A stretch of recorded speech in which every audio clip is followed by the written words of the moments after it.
হে ঠাকুর, ভেবেছিলাম মানুষ সরোবরে গেলে সন্তান লাভ করতে পারবো, কিন্তু হলো না। কথাই আছে না, যে সন্তানের মা ডাক শুনতে পারবে না, সে হাজার চেষ্টা করলেও সন্তানের মুখে মা ডাক শুনতে পারবে না। ভেবেছিলাম নিজের ভাগ্নে ঠাকুর আমার মামি মামি বলে ডাকবি, আমার শীতল হবে, আমার প্রাণ খালি, কিন্তু না, নিজের ভাগ্নে ঠাকুর নিজের মামিমার সঙ্গে মান সম্মানে তিনি মেনে গেলেন। তাই তো এই জীবন আমি আর রাখবো না, এই মতো মান সরে বলে দেব না। আপনি মরে যেতে চাইছেন? আমার মাকে বলে দেবো, দাঁড়ান না। আপনি মরে যেতে চাইছেন, মরে গেলে কি করবো? লক্ষিন্দর আপনার সাথে যে ঘটনা করেছে, লক্ষিন্দর মা কি করে জানবে? তাই তো মা দাসী, আমার মাকে বলে দেবো, দাঁড়ান না। তুমি তো ঠিকই বলেছো, তাহলে কি করবো আমরা? লক্ষিন্দর মার কাছে বিচার চাবো যায়। বেশ, চলো মানদা। আপনি মুখ দেখাতে পাচ্ছেন না? এই মুহূর্তে আমরা মানসর, এই মুহূর্তে আমরা চম্পলা নগরে যাবো। আপনি এত বড় ঘুমটা নিয়েছেন, মুখ দেখাতে পাচ্ছেন না? আমিও থতনা দেখাতে পারছি না, জানেন? মানদা চলে চলো। আমার গামছাটা কই? গামছাটা ও এখানে আছে, চলে।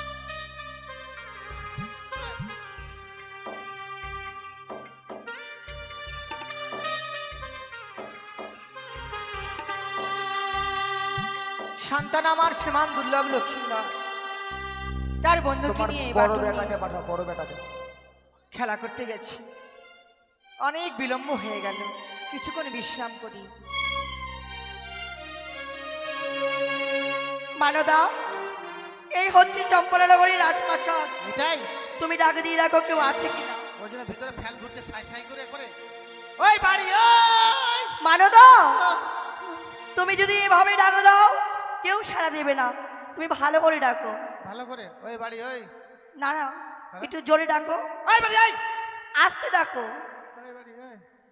এভাবে নয়, তাহলে? তুমি মিষ্টি করে ডাক দাও, নিশ্চয়ই সাড়া দেবে। মিষ্টি মিষ্টি মা দাসী, এভাবে নয়, তাহলে বড় বাড়িতে কেউ আছে কিনা। বাড়িতে কেউ আছো?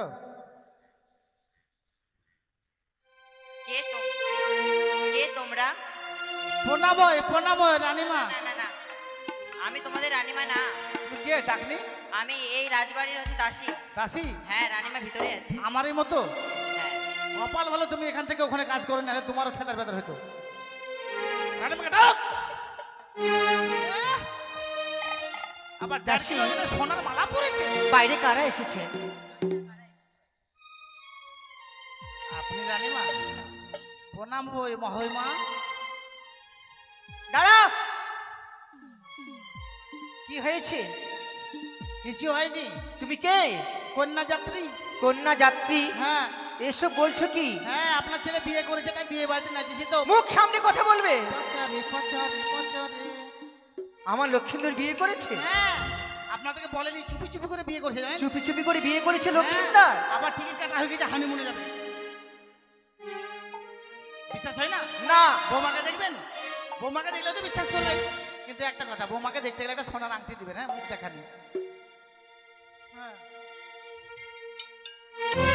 বৌদি, আমাদের বাড়িতে অনেকদিন পর এলেন, আসুন, আসন গ্রহণ করুন। থাক থাক ননদি, তার প্রয়োজন হবে না। আর শোনো ননদি, তোমার মুখ থেকে আমি বৌদি ডাক শুনতে চাই না। আজ থেকে অভ্যাস করে নাও বৌমা বলা, ওই মুখ দিয়ে আমায় বৌদি বলে ডাকবে না। এই কি বলছেন আপনি? হ্যাঁ, আমি কিছুই বুঝতে পারছি না, কি হয়েছে আপনার? কেন বুঝতে পারবে না? তার আগে বলো তো, তোমার ছেলে লক্ষ্মীধর কোথায় গিয়েছে? আমার লক্ষিন্দর মান সরবরি খেলাধুলা করতে গেছে। মান সরোবরে খেলাধুলা করতে গিয়েছে, না মানুষের মান সম্মানে ঝিলমিল খেলতে গিয়েছে? হ্যাঁ, এসব আপনি কি বলছেন? নদী থেকে যে পাবদা মাছ ধরতে জানেন? আমার লক্ষিন্দর কি এমন অপরাধ করেছে? আমার মান সম্মানে ঝিলমিল খেলেছে। আপনার মান সম্মান নিয়ে ছিনিয়ে হ্যাঁ। করেছে? আমার বিশ্বাস হচ্ছে না। বিশ্বাস হচ্ছে না? না। তবে শোনো, আমি বলি, ওহো বলি ননদি, একই তোমার ছেলে ব্যবহার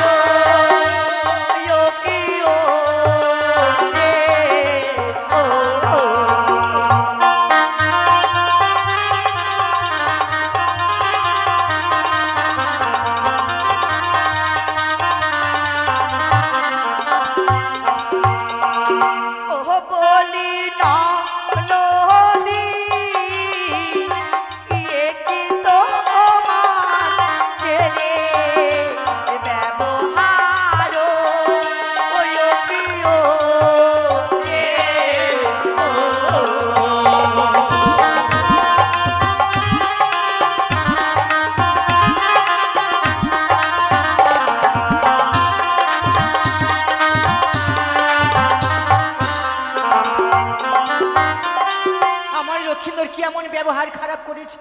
গিয়েছিলাম নদীর কুল, আওলাইল মাথার চুল গো, রবিও রে ও বলি না নদী, এ কি তোমার ছেলে ব্যবহার, রবিও আমার এই লক্ষ্মীদের অমন কাজ করতে পারে না।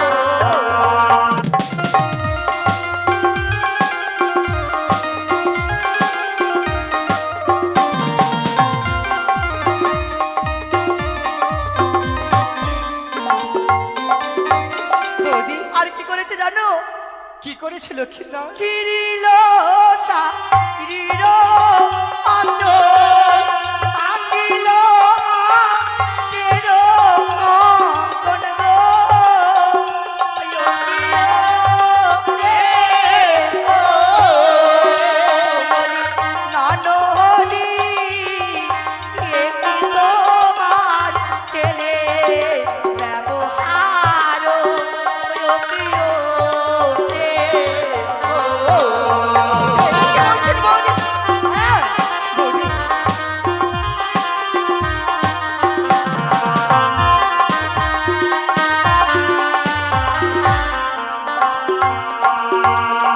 বলো না নদী, এ তোমার গুণধর পুত্রের ব্যবহার? ছি, শুধু ছি ছি বলছি। বলবেন না, মাঝে ননিটা বলবেন। এই চম্পক নগরে এসে এত বড় বড় কথা বলছেন? বড় কথা হ্যাঁ হ্যাঁ, কি বলতে চাও কি তুমি? বলো কি বলতে চাও? তুমি বলতে চাও তোমার ছেলে আমার মান সম্মানে ছিনিমিনি খেলেনি?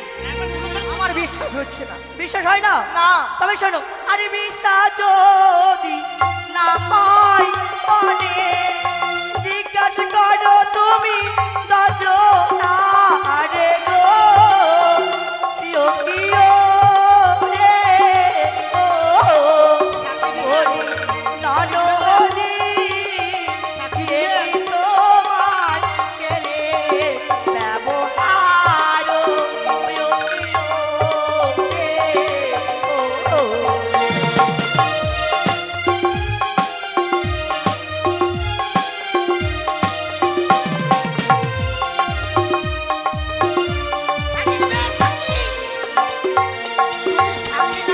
এতক্ষণ আমি চুপ করেছিলাম, কিন্তু আপনি এত বড় বড় কথা বলছেন। ছি ছি ছি, লজ্জা করছে না আপনার? আমার রাজপ্রাসাদে এসে আপনি আমায় বড় বড় কথা বলবেন? হ্যাঁ। ছি ছি, আপনি কত ধৈর্য শিরমাতা বন্ধা নারী। হ্যাঁ হ্যাঁ, আপনি আপনি তো বন্ধা নারী। থাক নরদি থাক, সত্যই বলেছ, আমি বন্ধা নারী দেখে আমার একটারই দোষ, তুমি ছয় ছয়টি পুত্রের মা দেখে তোমার ছয় ছয়খানি দোষ। এতই যদি ব্যবসা করার ইচ্ছা হয়, ঘরে তো রয়েছে ছয় ছয়টি বাবা সাদা শাড়ি পরে, লাগিয়ে দাও না ব্যবসাতে। চুপ করেন, চুপ করেন। আপনি ধোয়া তুলসীর কথা বুঝি? দাদা নেই বাড়িতে, বাণিজ্যে গেছি, তাই তো বাড়ি ফাঁকা। আর আপনি, হ্যাঁ হ্যাঁ আপনি, আপনি কোন পুরুষের সাথে গেছিলেন মান সরোবরে? বাহ, ভালো কথা বলেছ। তুমি কেমন গিয়েছিল আমার নন্দ বাণিজ্য করতে, বাণিজ্য করে ফিরে দেখে তোমার সন্তান হয়েছিল, ওই লক্ষ্মী দলকে কিছুতে আমার নন্দ মেনে নিতে চাইছিল না, তাহলে কি ভাববো ওই ছিল আমার নন্দ না? সে এমন আসাদে রাগ একটু হচ্ছে মা, চিৎকার চেঁচামেচি কেন? এমন রাগ শোনো গা, হচ্ছে মা, শোনো- রাগে আমার মাথা গরম হয়ে গেছে, মাথা এখন ডিপ থেকে সিদ্ধ হয়ে যাবে আমার। শোনো গা, বলো গো, কারা? ছি, আমাকে দেখে সঙ্গে সঙ্গে বয়মুখ হয়ে দাঁড়িয়ে গেল, কে তারা? বৌদিমণি এসেছে। বৌঠান?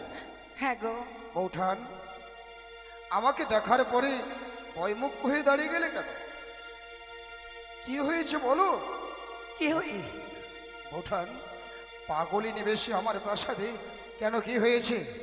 কি হয়েছে জানো নন্দ? হাসি কাঁদছে কেন? কাঁদবো না, আমি কাকে মুখ দেখাবো?